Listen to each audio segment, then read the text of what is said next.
আমি বিশ্বাস করি মন থেকে ডাকলে আর আস্থা রাখলে ভগবান সাড়া দেন। কখন কোন রূপে যে তিনি ভক্তকে দেখা দেবেন কেউ কিন্তু বলতে পারে না।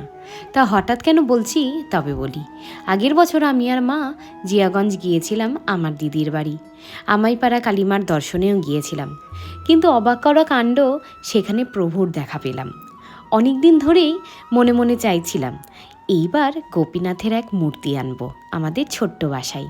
কিন্তু বুঝিনি প্রভুর যখন মন হবে তখন তিনি নিজেই আসবেন, কারণ পুরো জগতই তো ওনার, আমরা নিমিত্ত মাত্র। তো প্রভুকে সঙ্গে নিয়ে চলে গেলাম আমার দিদির বাড়ি।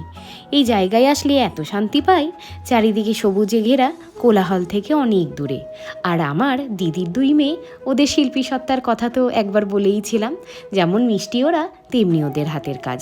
এইবার দেখাই আমার দিদিদের গোপীনাথের মন্দির, কি যে অপূর্ব কি বলি।